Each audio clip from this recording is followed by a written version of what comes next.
All right, and we are going live.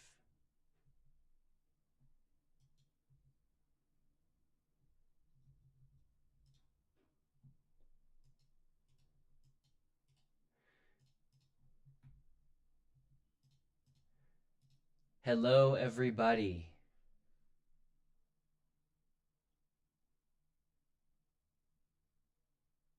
Hello, everybody, and welcome back to the Philip Chen Show.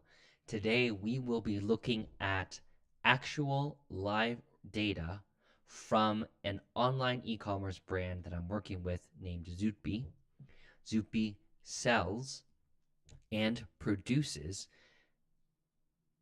USB cables, consumer electronic devices such as batteries, and much more, all created sustainably and thoughtfully with partners in China.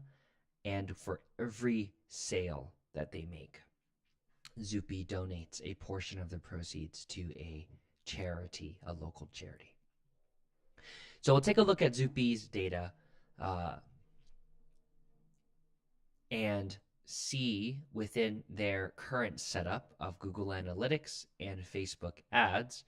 And previously, there were some Google PMax ads being run as well, taking a look at the data of, hey, you've launched an e-commerce store. You have also launched some ads. Well, so what? What are you going to do? How do you take a look at the data? And we'll look at it live. And the hope is for y'all to come away with just a little bit more creative thinking around marketing ads and their performance.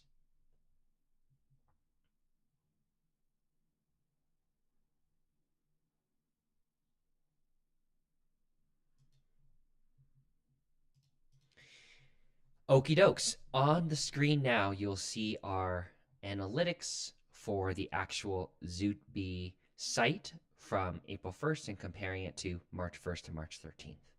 The places that we do want to take a look at are this conversion rate side of things. So for many folks that are starting brand new stores, perhaps you don't yet have sales through the channel. It's very common.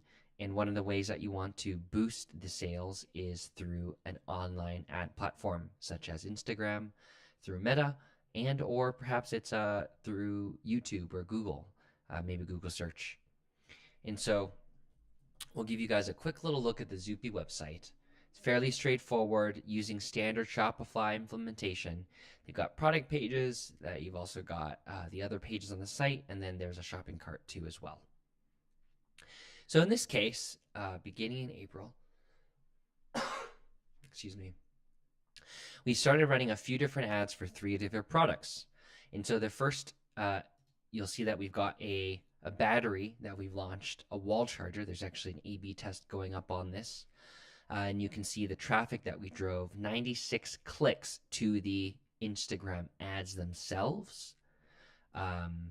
Overall, between the tests, 46 for one version and 50 for another. And that's just of the ads themselves. So step one when it comes to taking a look at the data, first you want to see how many clicks you got. You can see the click-through rate. This is a reflection of both the ad itself, the images that you've used or videos, and then the copy that's at the bottom. And so in this case, what we're seeing here is 2.89% of a click-through rate for the battery, and there's another one with a 3.32% click-through rate as well. When it comes out to e-commerce brands, the click-through rate for usually benchmark 2 to 3% is fairly great. For a platform, let's say B2B like LinkedIn, you might only get 1% of a click-through rate. And in this case also, the cost of these was not absolutely crazy. So we'll go back and take a look at some of the other ads for you to see. So for example, this one going down, 32 landing page views, 55 cents per landing page view. So you might see this and think, okay, great. Well, I sent some traffic to the site. Well, so what? And that's where something like Google Analytics will come in handy, because that will show us and tell us of the traffic that's coming to the site, what exactly is happening or what's going on. We can also take a look at our Shopify data. For example, here the conversion rate.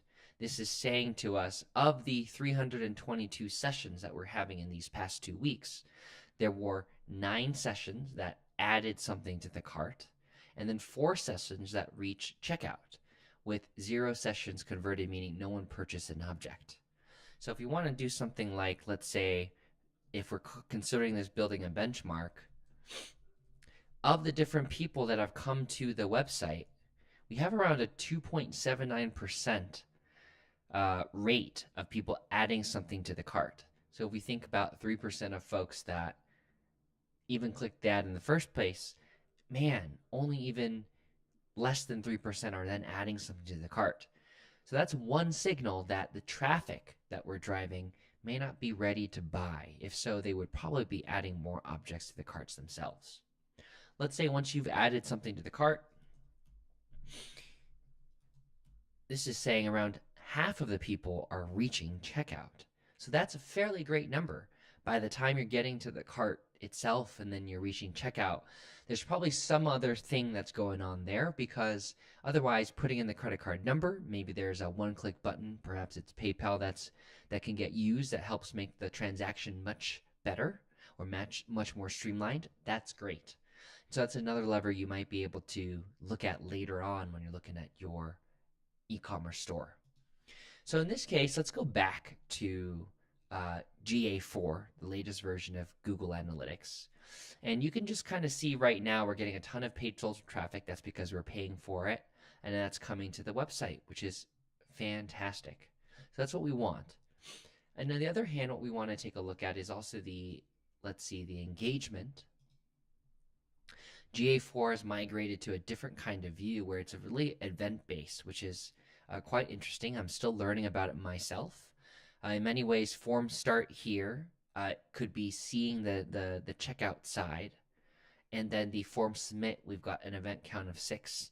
So this might even be reaching checkout. So if we think about GA4 and then what ended up being a reaching checkout, the form submit may be about 4 versus what GA is reporting as 6. So not too crazy itself, but way in line, which is nice.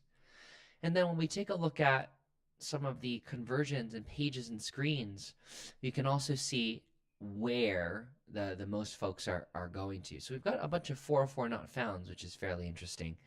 We've got to make sure that's get fixed, but you can see some of the other pages. This is a USB cable product page. So there's some navigation happen there. And then USB-C to Lightning, that's a lot of where the paid traffic came from. And then we've also got the home page here. At the end of the day, when I take a look at the data that's coming in, what I see is spend hitting in to Facebook. We've only run the ads for just around $50, which is $5 a day. Maybe that's 50. You might think about 10 days, but in fact, it's probably a little less given that we ran 3 ads. And with this traffic, we're noticing that yes, some people are adding things to the cart, and yes, some people are getting to checkout. But what I'd be looking to look at next is, first, can I increase the click-through rate of the ad itself?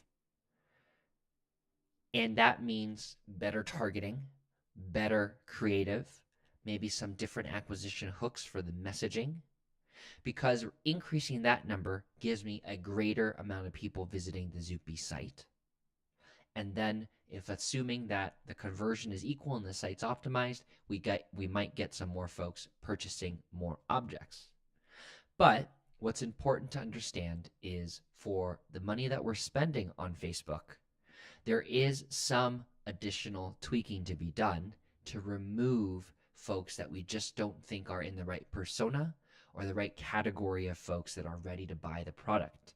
You can drive a lot of money, a lot of clicks, maybe you'll keep your click-through rate the same, and not a lot of sales. And that's something we don't want to go down.